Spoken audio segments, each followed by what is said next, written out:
Good morning. My name is Roger Lanier. I'm a captain with the Moscow Police Department. I'm in charge of the Operations Division. And today is December 12th, Monday, and I want to give you an update on the King Road homicide investigations, at least the information that we have to this point.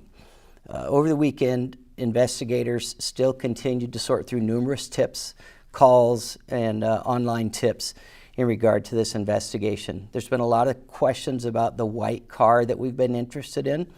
We're looking for that car because we believe through our investigation that that car was in the area during the time of the murders, and we also believe that the occupant or occupants may have seen something. They may not know they have seen something. So we specifically want to talk to them, and we want to know who they are and what they might know or might be able to contribute to the investigation. Over the weekend, investigators have sorted through and prioritized numerous tips. Some are tips that came in earlier and we've been working on. Other tips are new and are relevant. It's overwhelming sometimes with the amount of information that comes in on these tip lines. So our analysts have spent hours sorting through and trying to come up with the most relevant tips first for the investigators to follow up on. They have re-interviewed some of the folks we've interviewed earlier in this investigation to clarify information. Sometimes when new information comes forward, the people that we've spoken to beforehand may have new insight on that. So it does often seem like we're backtracking, but we're really just trying to get the most important details and the best timeline that we can come up with. We have literally an army of analysts who have been sorting through videos that have been submitted through the FBI.gov Moscow upload site. Those videos are from all over town, gas stations, and specifically the area around King Road. We've been trying to use those videos to garner new information. As you can imagine, there's hours and hours and hours of video, so it does take a lot of time. I want to talk a minute about safety. There's been a lot of speculation about what is the safety to the public right now, or the risk to the public right now. I would just like to add that we should always be vigilant. Certainly we should be vigilant now, but we should make that a way of life for us. We should always be walking with our head up, sticking to lighted paths, and walking in groups if we can. And in addition, letting people know when you've arrived home if you have not made prior arrangements. This is not an indication of a specific elevated risk, but something that we should be vigilant with just in our daily lives. I want to let everybody know that we are still 100% committed to solving this crime. There's a lot of information to sort through, and the information keeps coming in. And not all of the information is relevant, but you don't know if a tip is valid until you take the time to examine that tip and see how it relates to other information that you might have.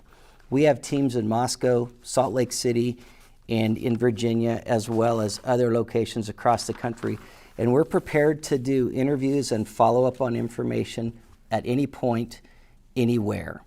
The ISP and FBI investigators, along with the Moscow Police Department investigators, includes dozens of analysts, tip line operators, and others, and they're working around the clock, 7 days a week to sort through the volumes of information.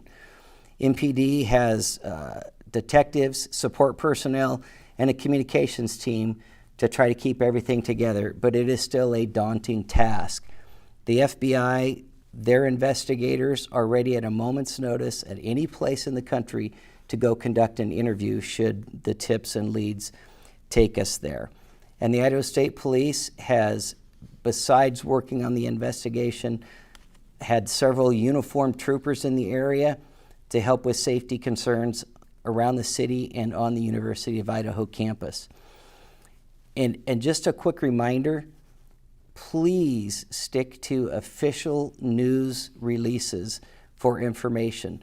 Tracking down rumors and quelling rumors about specific individuals or specific events that may or may not have happened is a huge distraction for investigators, and oftentimes is the result of social media propagation, and it is very, very frustrating to investigators and hard to stay on track. Finally, I just want to add that we do have a lot of information, and we are specifically keeping that information safe. We're not releasing specific details because we do not want to compromise this investigation. It's what we must do. We owe that to the families, and we owe that to the victims. We want more than just an arrest. We want a conviction. We owe that justice to Xana, Kaylee, Madison, and Ethan. And finally, I would just like to remind anybody with information, you can call the tip line at 208-883-7180, and that is directly to the tip line office in the FBI. There's been some frustration about having to wade through the tip line, but remember, this is not the only investigation in the country, so please be patient. We want that information. Anything could break this open for us. And then also the email tip line is tipline@ci.moscow.id.us. Thank you for your continued patience in this investigation.